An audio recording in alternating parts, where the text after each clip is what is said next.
Today, we are charging former correctional officers from the Day Correctional Institution in connection with Ronald Jean death the following. They face, and you'll see up on the screen, the charges, I think, hopefully, is 28-year-old Jeremy Lee Godbolt, who was taken into custody just moments ago. 24-year-old Ronald Connor, 29-year-old Christopher Rowland, and 34-year-old Kirk Walton. They are all being charged with 1 count murder in the 2nd degree, 1 count conspiracy to commit murder in the 2nd degree, 1 count aggravated battery on an elderly or disabled person, 1 count conspiracy to commit aggravated battery on an elderly or disabled person, and 1 count employee of the Department of Corrections committing a battery and or inflicting cruel or inhumane treatment causing great bodily harm. 1 count of conspiracy by an employee of the Department of Corrections committing a battery and or inflicting cruel or inhumane treatment causing great bodily harm.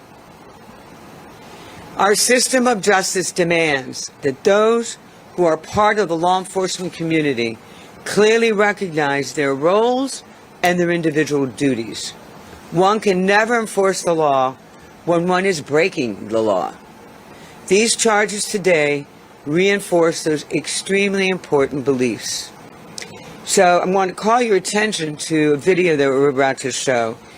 In this following clip, you see there on either screen, we can see the officers escorting Ingram out of his cell and down to the main dorm area. I'm just going to step over there for a minute and just kind of show you. Sorry. Trevor, are you going to circle it? Yes. It's right there. That's his cell. And they're taking him out of his cell. And if you watch it, he's going to come down those stairs. And you'll see that becomes very relevant in a few minutes.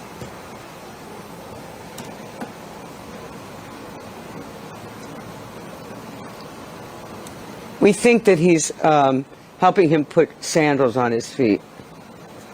So then the 2 officers escort him out. Please stop for just a minute, Trevor, if you don't mind. I'd like you to note that he's walking on his own. If you could roll that just slightly, Trevor. Just a little, rewind just a little bit. Okay, thank you. Now come forward. Now watch his legs. He's moving. He's on his own. He's propelling himself. He's standing upright. He now walks into an area, and he's still, look at him. Stop right there. Okay. Go back real quick, Trevor. I'm sorry. It goes very fast, so I'm trying to help you see what we've seen. Okay, good. Keep going. Now he's walking into another area. Stop right there. Thanks, Trevor. And you'll see he's standing upright. On his legs are strong, it appears. He's on his feet. And now they disappear. Okay, Trevor, we can keep moving. Hold it right there if you wouldn't mind. I wanted you to see that. I apologize for going off script there for a minute. But I wanted you to see what we see, and that is that there are no visible signs of distress, and there is no visible incident occurring there. And one would normally expect to see Ingram arrive, because what they're doing is they're taking him to the Sally Port area, along with all the other inmates, to be transported. However, that's not what happens. We believe that the FDLE investigation has developed sufficient evidence to prove beyond a reasonable doubt that Ingram was beaten out of the line of sight of the institution where there were no surveillance cameras. And as can be seen from this next video, if you just wait 1 second, Trevor, can you start that second video? I'm going to step away for a minute. Excuse me. Okay, just keep your eyes right inside the circle there. But you see 2 officers escorting him out.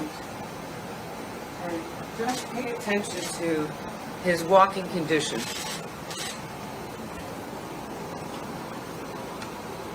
And slowly we're going to take, that's another angle. Can you, okay, stop right there for a second. And we're going to have that roll back, but I want to point out these two gentlemen with the stripes on, they're not correctional officers, I'm told, that they are other inmates that are following them to go in that same transport van, okay? So can you roll it back just a little bit, Trevor, please? Okay, now you see him there. Watch his feet. Okay, Trevor, you can move forward.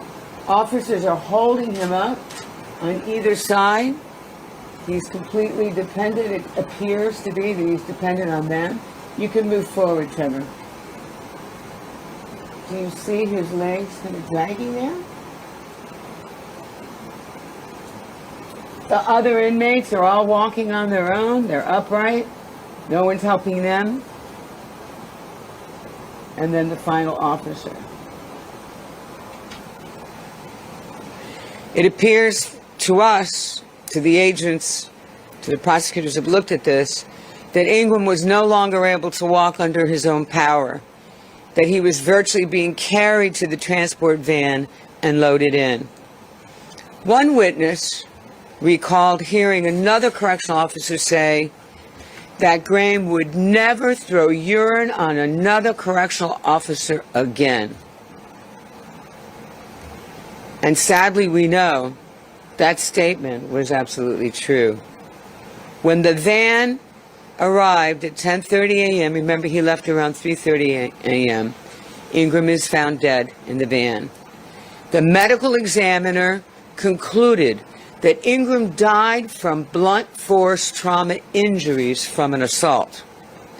His numerous broken ribs had a punctured right lung that caused extensive internal bleeding, resulting in his death. The death was classified as a homicide by the medical examiner.